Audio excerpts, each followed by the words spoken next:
Come on in. Come on in. Come on in.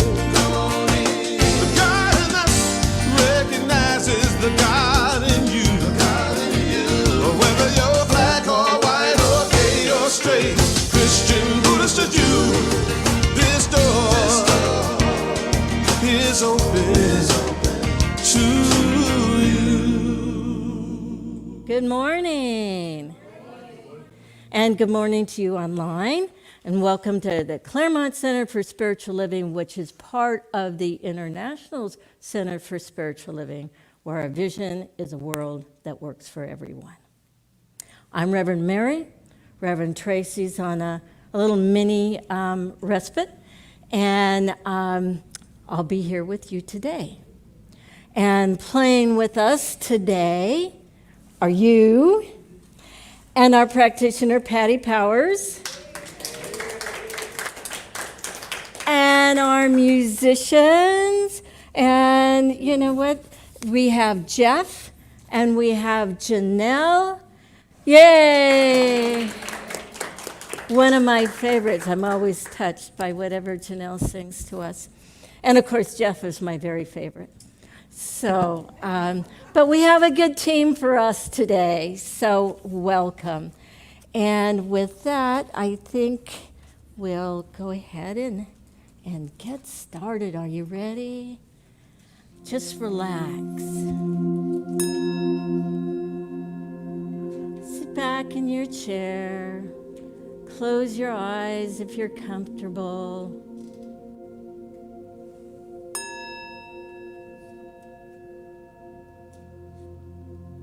Let go of all that it took to get here this morning.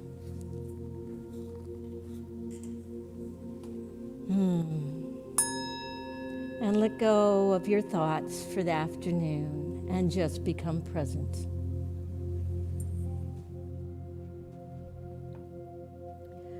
So in this feeling of presence, of being right here, right now, we know that today is blessed, that each and every one of us is blessed to be here,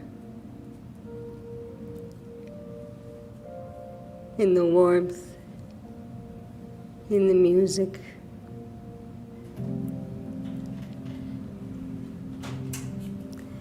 and in the presence of each other.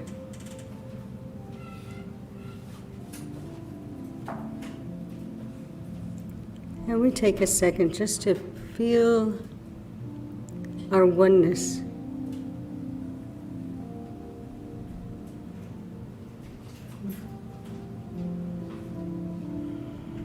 So as you breathe, just feel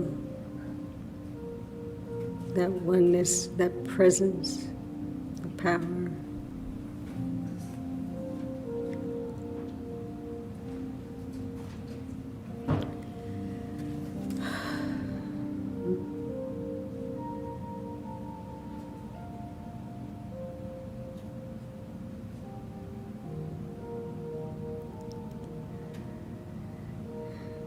And in that oneness, we bless our minister, we bless our musicians, we bless the ground beneath our feet, for all is good, all is great.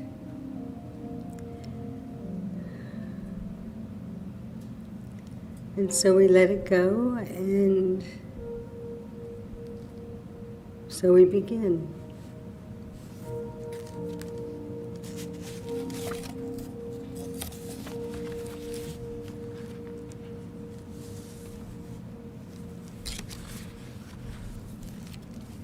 My reading today is from Experiencing the Beacon Within by Ron Fox.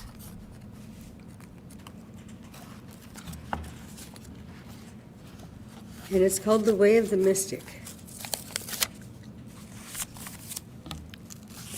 If most of us were asked to name a mystic, we might say Jesus, or Buddha, or Gandhi, and we would be correct. But how many of us would call out our own name or the name of one of our friends? We all have the potential to be mystics because there is divine intuition in all of us. Ernest Holmes tells us when someone has a great thought or creates a great piece of art or a great piece of music, these are simply signs that the veil is thin. The veil between us and spirit.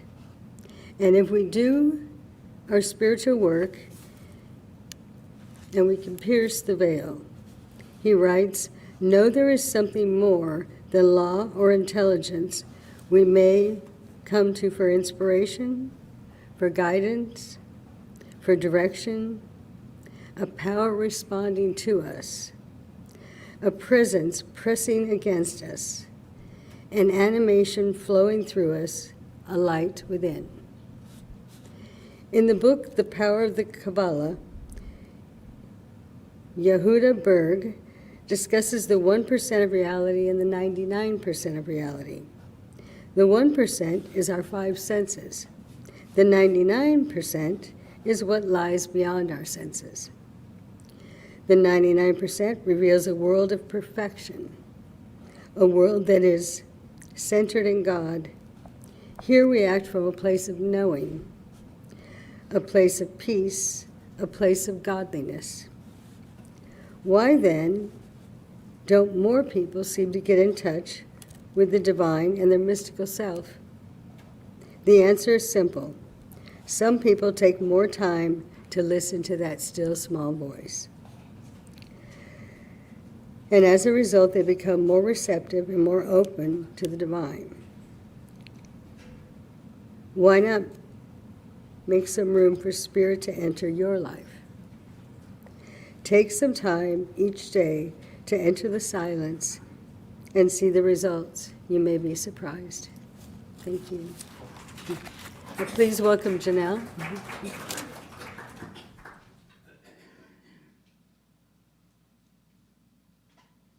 Good morning.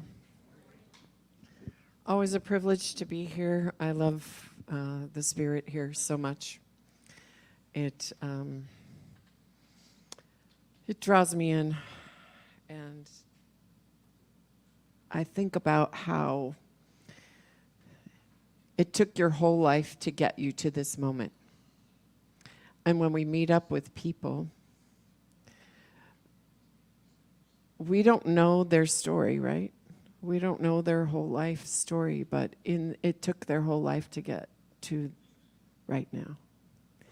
And it's the moments that really make a difference in our lives. And as usual, I have many stories, and I'm trying to condense. But I started reading the Bible from cover to cover. I felt compelled to do so about in 2014. And I did, and I ended up reading it with my mother, and we became very close, and I didn't have that kind of close relationship with her, so I felt like that was a thing. And I felt compelled to do it again a year ago. I asked my mom if she wanted to do it, and she said no. And I went, okay, well, I'm not doing it either. And so then I got the compulsion again, so I started reading it, and I was talking to my mom on the phone, and come to find out, we're both reading it again. So anyway, I said all that to say that I'm asking for clarification as I'm reading it, because I grew up with it, and there was a lot I didn't understand, and there's still a lot I don't understand, but as I'm reading it, I'm getting these interesting little tidbits. So what I got this week is, you know how every place that the sole of your foot shall tread, that have I given unto you. That's in Joshua, the first chapter of Joshua. Well, anyway, I always thought that that was when we get to the promised land, right? And there's this line between my life and the promised land, because that was just kind of how there's this big line, and I'm not there. And there's this carrot getting me to the promised land, right? Well, anyway, I realized that every place that I go, that is my promised land. That is my moment. And when we stay in the moment of a thing, we have no questions. all the answers are there. The promises are there in our moment. And this song, I would like you to sing with me. This is about that. I actually wrote it in 2009 and haven't done much with it since, but I just felt like it was applicable to our lives, where we feel like we're always chasing something, and we don't have to, because within, like she was, where is she? Yes, you were talking about that, going within, and that's where we find our promised land.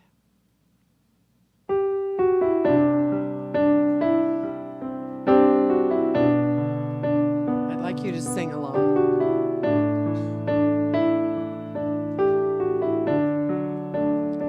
Want me to sing the first verse so you get an idea of how it goes, that might be good. And you can join me on I'm Already Holding the Key. I'm already where I want to go. I'm already who I'm meant to be. I'm already right where I belong. I've already been there all along. I've already holding the key. I'm already opening the door. I'm already walking inside. I'm already turning on the light. I'm already there. I'm already there.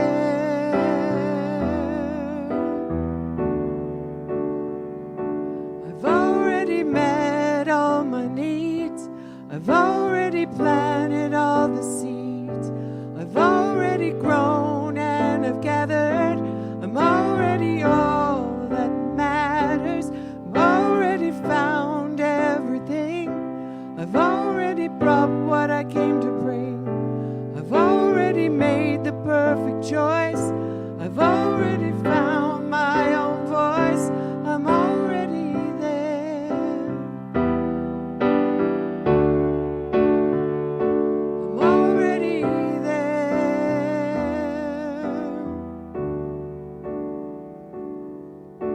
Well, it was never a fight, 'cause I arrived before I left. It was always a safe ride, but I forgot to open my eyes and find. I forgot to open my eyes to find. I've already opened my eyes. I've already lost the disguise. I've already found my way home. I've already never been alone. I'm already standing where I fell. I've already so much to tell. I've already tasted the truth. I'm already resting in the truth. I'm already there. I'm already there. I'm already there.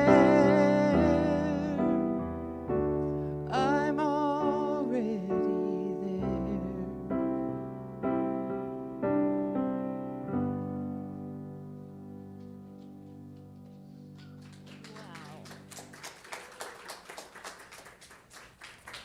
That was beautiful. Thank you. Thank you so much. That was absolutely beautiful. So, I'm not sure if you can see this candle from everywhere, but we will light our candle today for compassion. There we go. I'll put these on. So, welcome again. And you know, we learned a couple of weeks ago, I'm valuable, I'm lovable, I'm capable, but sometimes I make mistakes. Sometimes I make a lot of mistakes, and big mistakes, continuously. I make so many mistakes that many years ago, our past assistant minister, Reverend Lee, said to me one day, That's what I like about you, Mary. You're just so human. So we are spirit, but we are human. And to think that we are not human while we're here on this planet, is what we call a spiritual bypass. And we never quite get the reason we're here if we pretend we're not here. So we might as well pretend that we are here.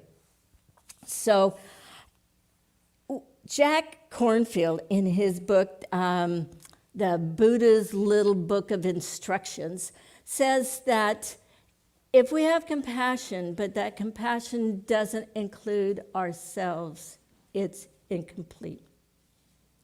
So that's what we're talking about today. We're talking about self-compassion and being human. We all have fears and anxieties and doubt in our lives. That's part of what helps make us grow. Wish that we could learn just by opening a book and reading, all of these good things, but somehow, it takes that feather stick 2x4 and I call it the pile of bricks to teach us something, right? So we all have these fears, even from when we're little. And, maybe you remember the first time you rode a bike and someone got you up on the bike and they're going along beside you and all of a sudden they let go. And you're going on your own. Remember that? So that's, and we fall. And what do? We learn to get back up. So I remember the first time that I got on a two-wheeler and somebody was holding me up and they let go. And I went down to the end of the street and I went, okay, now what do I do? How do I turn around? They never said turn around, and I didn't want to keep on going further. I debated that, but then if I fell down, they wouldn't even see me. So I purposely fell off the bike, because what do? Walked the bike back sheepishly and had to confess that I didn't know how to turn around. And of course that comes with laughter, on the part of the other person. Well, you just turn the steering wheel and it works, it goes. And so feeling foolish and a little, ashamed or whatever, I got back on and did it. But it took admitting that I didn't know how to turn around. And as little kids, we admit that a little more. I think as an adult, we would probably say, well, there was a pothole in the pavement that made me fall down.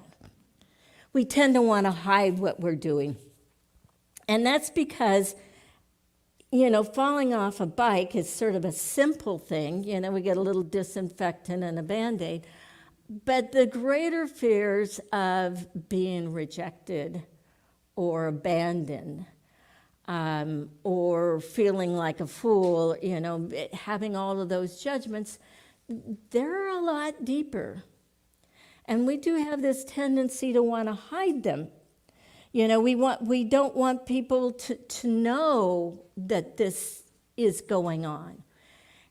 And when we make a mistake, there's that saying, it's the fight, the flight, or the freeze. And each of us has a tendency to do one or the other. Conflict happens and we run. Or conflict happens and we power struggle our way through it. Or conflicts happen and we freeze and hope that it goes over us. None of them are particularly effective.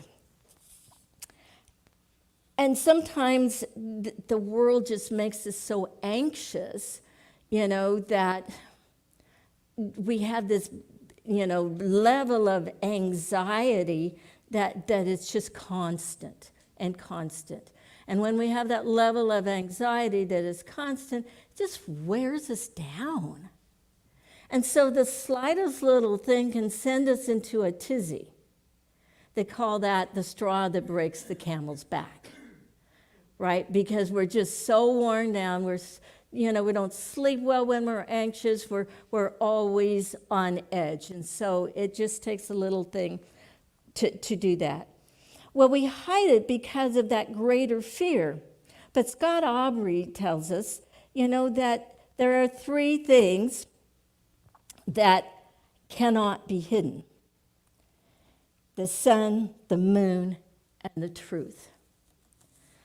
And then he adds, well, at least one of them, the truth. As we know, we're doing solar eclipse right now. We can hide the sun, we can hide the moon, but we cannot forever hide the truth. So what do we do about all of these mistakes? We be gentle. We be gentle with ourselves. When that child falls off the bike, do we laugh at them and scold them? Or do we pick them up, nurture them, wipe their tears, and get them settled and say, okay, now let's do it again. Let's get back on there. But what about with ourselves? When you make a mistake, do you stop and nurture yourself? Do you say, oh my gosh, what was going on? What were you feeling? You poor thing. You felt hurt. You felt abandoned. You felt rejected. You felt criticized. Do we say that to ourselves and nurture that little heart and wipe his tears and hold it? Or do we say, boy, that was dumb?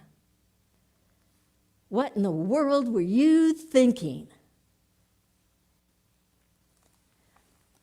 This is how we've been taught pretty much to talk to ourselves. We talk to ourselves worse than we would talk to anybody else in the whole world, probably including our enemy. We typically do that. So here's a little story that I wanted to share with you.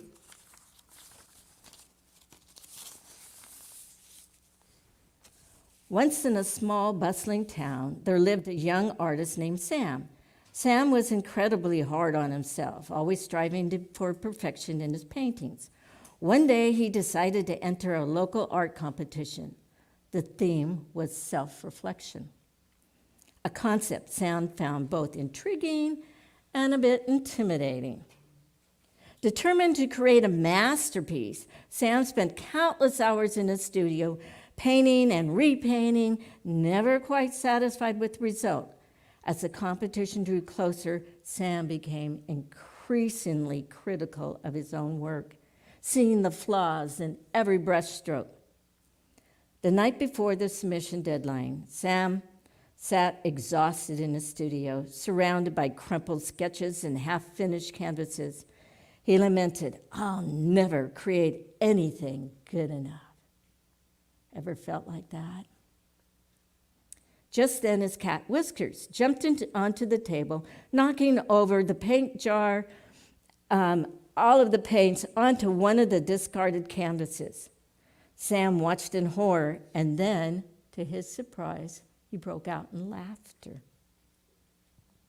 The random splashes of paint on the canvas that Whiskers had made were in an odd way beautiful. At that moment, the laughter enlightened Sam had an epiphany. He realized he had been too hard on himself, focusing on perfection and missing the joy in the process of creation. Inspired, Sam decided to submit a piece unlike he had ever done before. He took the canvas splattered with paint by Whiskers and added a few playful touches and titled it, Imperfection is Beauty. And yes, you might have guessed it. He submitted his piece and he won first prize, of course. And the judges said because of the title even, they were inspired.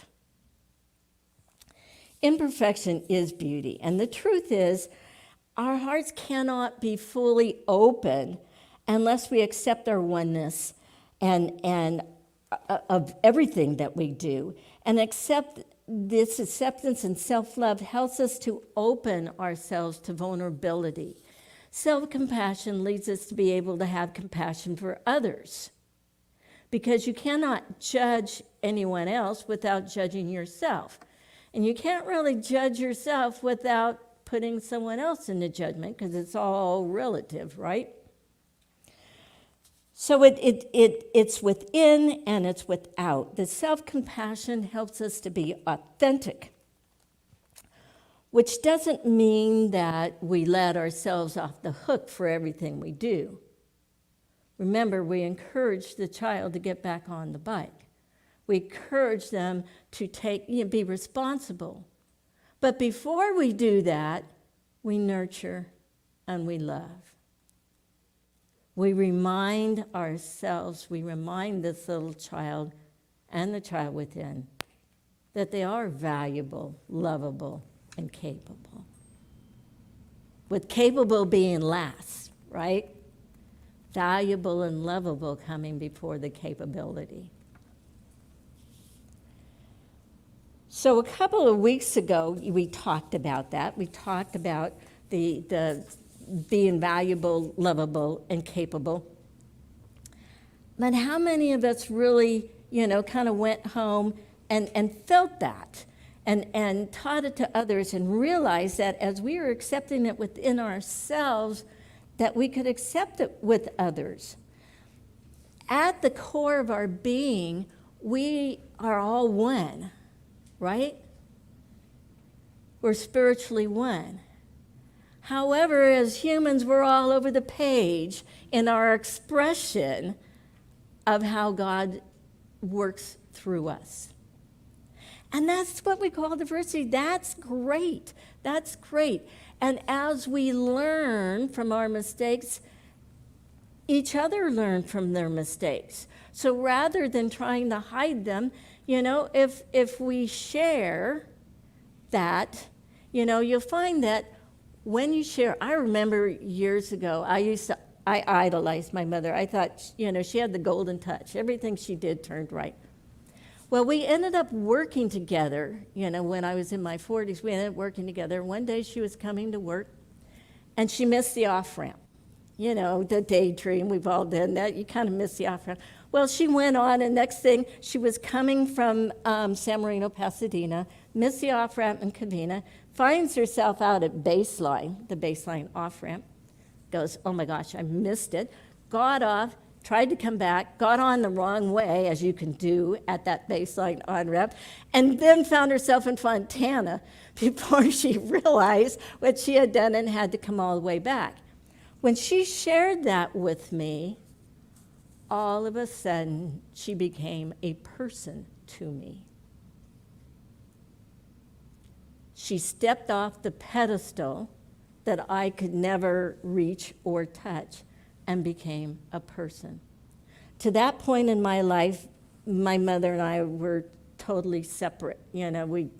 I didn't understand who she was. I thought she didn't like me, and she was embarrassed to have me as one of her kids. At that moment, we became equals, and we ended up being best friends. So sharing rather than hiding who we are really helps.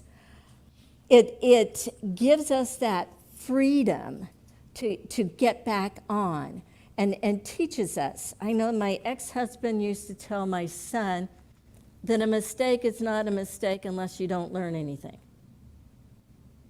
If you learn something from it, as small or as big as it is, then it's not really a mistake. It was just something there for you to learn from. So we've had decades of learning to judge, to criticize, and it's an automatic response, right? It's just an automatic response. Well, why did I do that? Geez, that was stupid. And all we learned was, I don't want to do that particular thing again. Rather than, why did I do that particular thing? What was I feeling? How was I feeling? And guess what? We do it over and over again.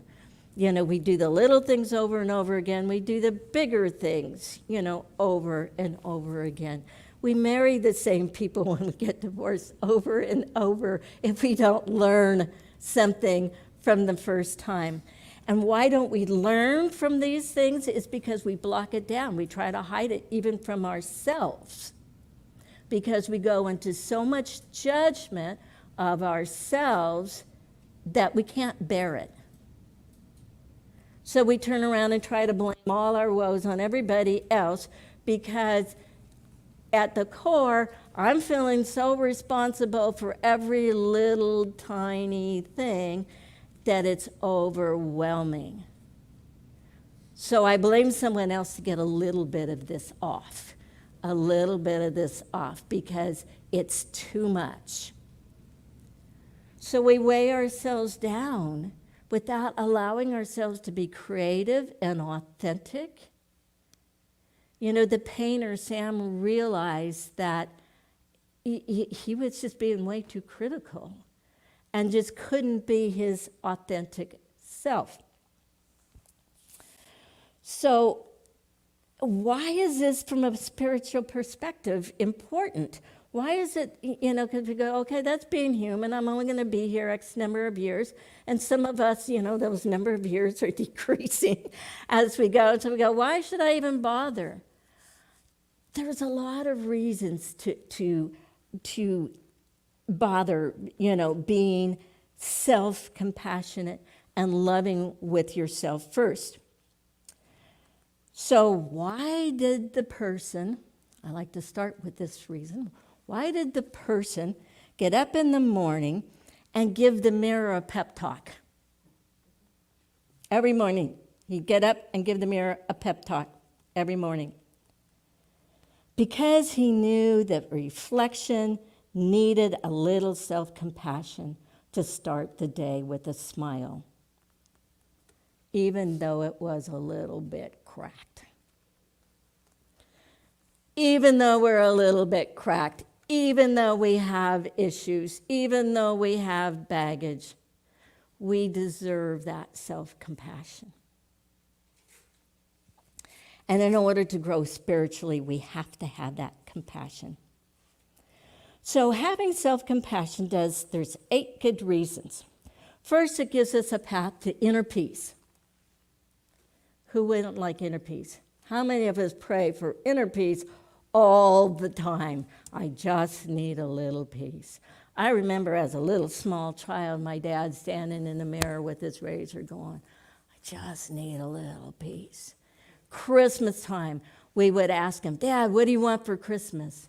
Peace. We couldn't give him peace, could we? It had to come from the inside. The next one is acknowledgement of a common humanity. We've talked about that because we all have imperfections, and we all hurt from some of those imperfections, but that's a human experience. And which one of us isn't human? All of us. So we're all in the same boat when we're doing this. We're all in the same boat. The third one is it gives us a foundation for compassion with others. You can't give what you don't have, and it helps us to understand ourselves, which helps us to have empathy for others. Right? Number 4 is it promotes self-awareness and growth. This is a biggie because if we are sitting in our judgment with ourselves, we're not going to really look at what the issue is because it's a miserable place to be, right? If you've had kids and growing up, as soon as you start to scold, especially as they get to be teenagers, the wall goes down. They really don't hear a word you're saying. So it's in nurturing that we allow that wall to go down. And when that wall goes down, and we actually ask our heart, why did you do that? We're able to come up with some clarity and some growth. And that awareness. The next one is it reflects divine qualities. Yep. So we can't do the spiritual bypass and expect to grow spiritually if we have not grown emotionally, if we have not nurtured ourselves. We cannot hang out up here and really be authentic if we're skipping all the issues. The next one is healing and forgiveness. Self-compassion is self-forgiveness. Compassion for others also includes that forgiveness. And I didn't name this talk, self-forgiveness. I said compassion because we're afraid of forgiveness, right? Nobody would have showed up, if we were talking about forgiveness. That's something we don't want to do. And that's what self-compassion is. And we don't like to forgive or deal with forgiveness because we don't have that nurturing part first. We go automatically to the criticism, what went right, what went wrong, instead of, boy, you must have felt horrible when that happened. It enhances our resiliency and our equanimity, our peace. If you are feeling beat up, you're not very resilient. It's hard to get back up. It really is. So if you are nurturing yourself, even if somebody comes up to you and says, why did you choose that to wear? Instead of going, oh my gosh, what do you mean? You can just say, I kind of like it. And not worry about whether they like it or not. Women have this thing with their hair, and different people. I think hair is part of your personality. And so we wear hair different, but, often you get comments, well, why don't you do your hair this way or do your hair that way, from a person who wears their hair this way or wears their hair that way. And it's hard to just say, because I'm not you, I'm me. So it helps us establish that resiliency because we're strong in who we are. And lastly, it encourages mindfulness and presence. If we are not being self-judging, we can be present with ourselves without thinking, oh my gosh, look at their face. I just said this, and their face went like that. And they turned around and they walked away and and making up all kinds of stories about, and it probably had absolutely nothing to do with you, but we make it up. So if we can let go of that and just be present with who we are right now, where I'm at, what I'm saying or feeling or projecting, then I don't have to worry about it. And if someone else is, what I call a half a bubble off that day, it's okay because tomorrow I might be there without worrying about it. So I'd like you to take a moment. We're going to do a little exercise. And just take a moment, close your eyes, and think about a moment where you said something or did something that you're not proud of.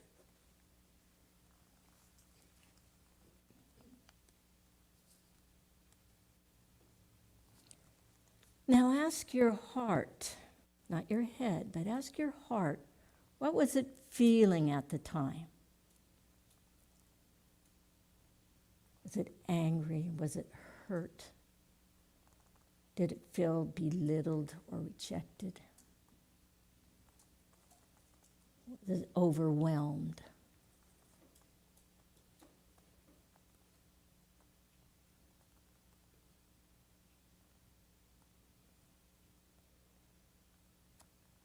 Now tell your heart that that's okay. It's okay to feel that way sometimes. That feeling was hard to feel.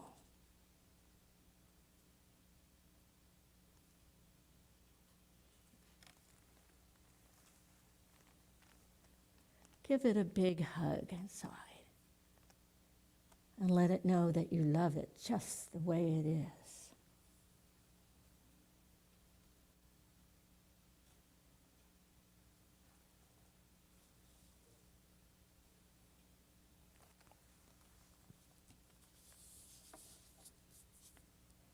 And let it know that you agree to talk to it about that feeling and how to help it through those feelings.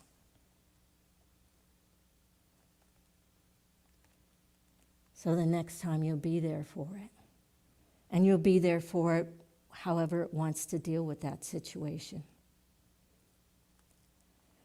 Your role is to be gentle right now.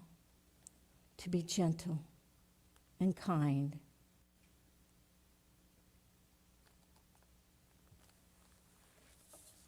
All right, you can bring yourselves back.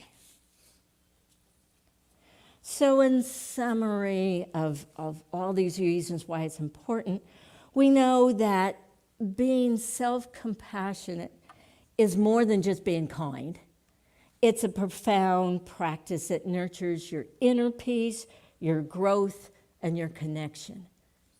We cannot grow spiritually without being self-compassionate. And it's the foundation of our healing. There's no way, no matter how many therapists you go to, that you can heal without being self-compassionate. Sometimes the therapist takes the role of being compassionate, but we can actually do that with ourselves more than once a week or once a month. So our challenge this week is to grow our self-compassion. And how are we going to do that? Well, we're going to do that with gratitude, and we're going to do that with joy. Many of us have gratitude journals, and if we don't, it's a good thing to do it, and it doesn't have to be 10 pages long every day. It can just be 5 things. But I invite you this week to go home, and when you do your gratitude statements, make them about yourself. Not gratitude for your car, for this person or that person, whatever. Gratitude about yourself. You can start with the physical, I like my hands, I like my legs, I love my eyes. You start with gratitude statement about yourself. You can be non-physical. I like my talent in this over here. I like that I can sing. I like that I can write. I like that I smile and say good morning when I walk in the office. Things about yourself. What is it that you like about yourself? Every day this week.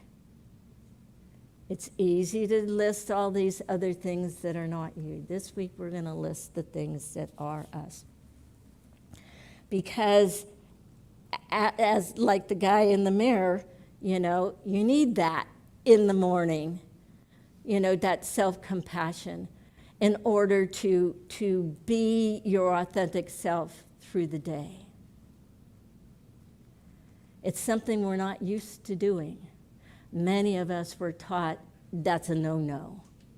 You don't think about yourself. You don't appreciate yourself. You has to be other-oriented all the time.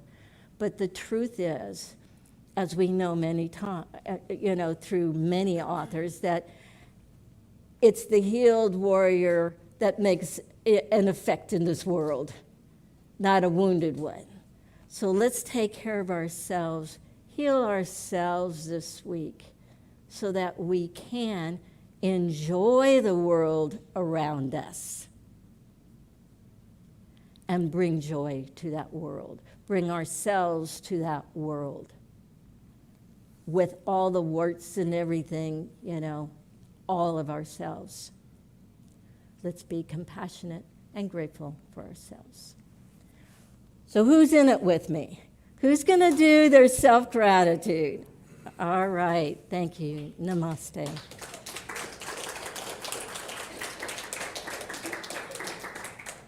So let's take this into our prayer.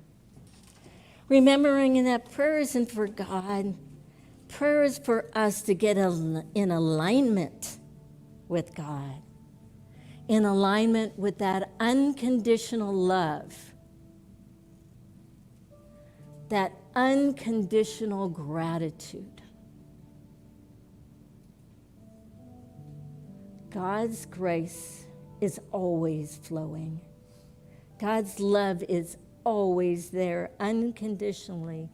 And so today we accept that. We acknowledge that we are always loved. And we step into that river of unconditional love. Put ourselves in there. We give thanks for that love that God has held us in all these years. And thanks for bringing us to this point. We take the hand of Spirit and begin to unconditionally also love ourselves. In gratitude for Spirit within us and all around us, in gratitude for the gift that God gave called me. And we allow it to be so and to move forward in joy. And so it is.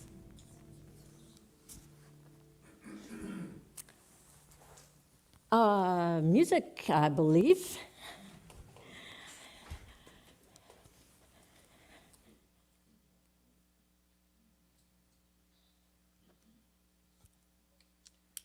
I want to thank practitioner Patty Powers, and what a great name, by the way, and Reverend Marianne for not only touching me very deeply today, but also for introducing my song so well.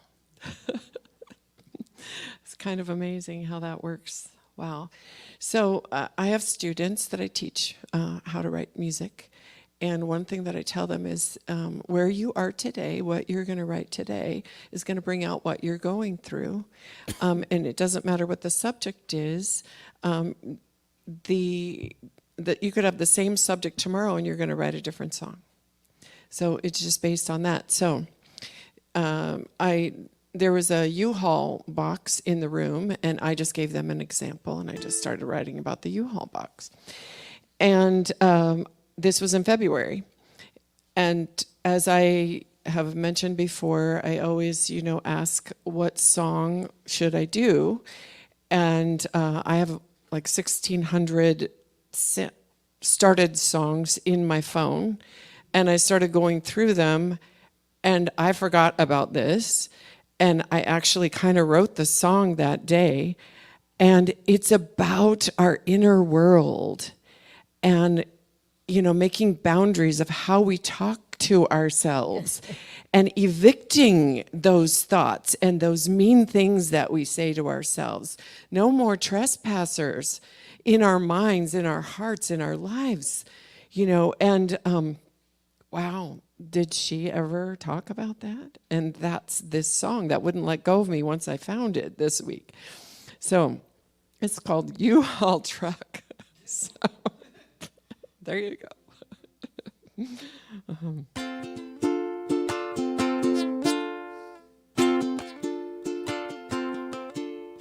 Cleaning up my house, packing up boxes, moving things out. Emptying my closets from floor to ceiling, picking up dust. Don't need the baggage, don't need the stuff, dumping all the junk. My heart has had enough. From floor to ceiling, picking up dust. I'm gonna rent a big fat U-Haul truck and make room for love.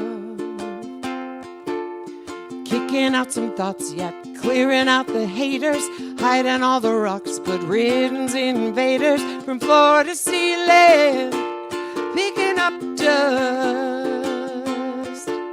Setting a boundary, blazing a trail, airing out the laundry. It's a fire sale. From floor to ceiling, picking up dust.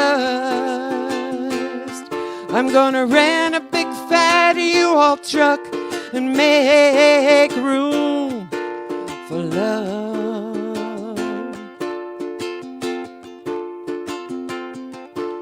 Eviction don't come easy, but that's what I'm serving you. If I have to call authorities, it's my job, that's what I'll do.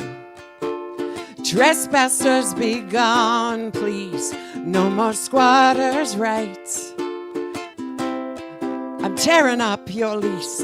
It's love's turn this time. It's love's turn. It's about time. Ooh, ooh, ooh, ooh.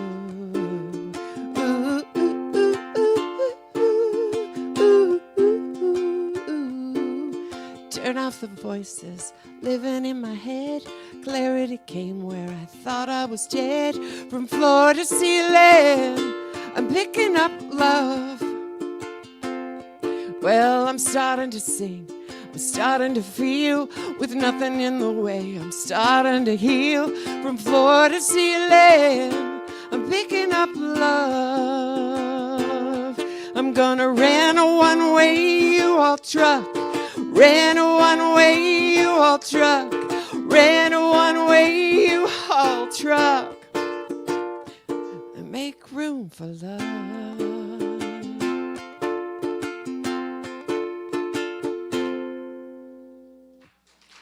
Thank you, ladies.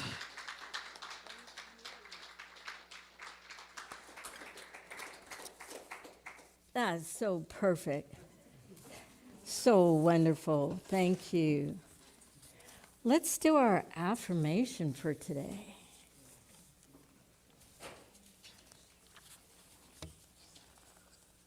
I am grateful for the gifts from God called me. I am grateful for the gift from God called me. And that's the truth. And let's also do our offering. It's in one pocket or the other.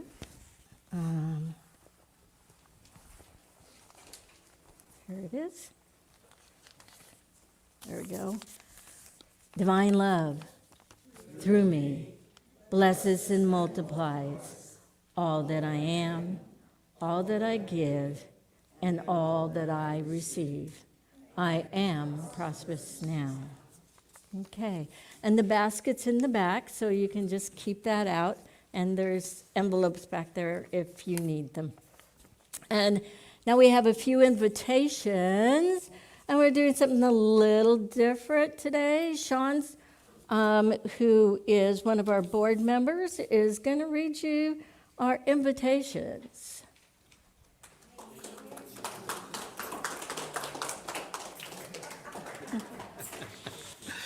Hello, everybody. We would like to invite you this week to multiple events.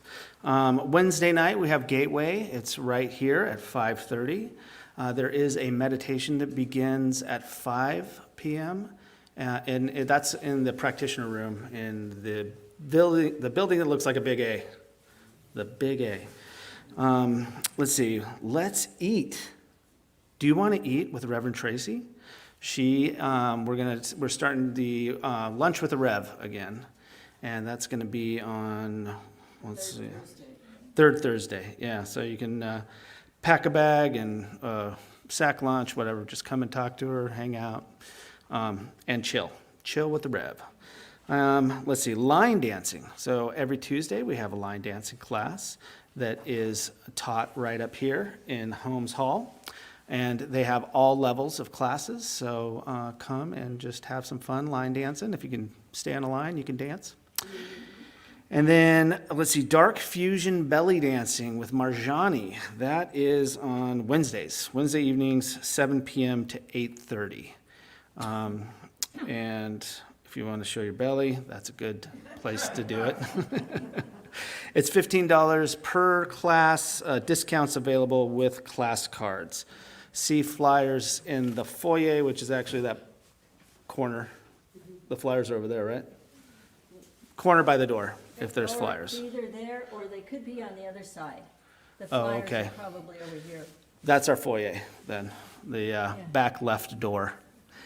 Let's see, and then, we also have social media, right? So join us on Instagram and Facebook. We do posts daily. And then also coffee connections with cookies right after this in the second door. Thank you. Oh, yeah. So the meditation on Wednesdays at 5, Yeah. it's also online. I have a Zoom room open. Oh. There's a link that is always in the E-blast. blast. Thank you. Oh, cool. We'll have to get that in here. Also, there's some of us that are going to be planning a Reiki event, and we're supposed to meet after the service, so. Okay, cool. Yeah, Reiki is coming to the center, and if you didn't hear, 5:30, it's a Zoom too. So if you can't, 5 o'clock. or 5 o'clock, yeah, if you can't make it, there's a Zoom also. All right, thank you for letting me speak. Thank you. So in this week, Wednesday night is going to be a discussion night. We're going to talk about the second of the principles in what we believe, which is the spirit within us and how that manifests. So that's our discussion topic for this Wednesday night. And is there anything else before we dance our way out? I guess not. Let's go for it. Take a look at the person next to you and say, God loves you and I love you too. Now feel the love in the sanctuary. Lift your voice and repeat after me. We come together, we come together, we come together, we come together, we come together, we come together. In the name of love, from every walk of life, every walk of life, every creed and color, every creed and color, in kinship we unite. In honor of the God in each other, we come together, we come together.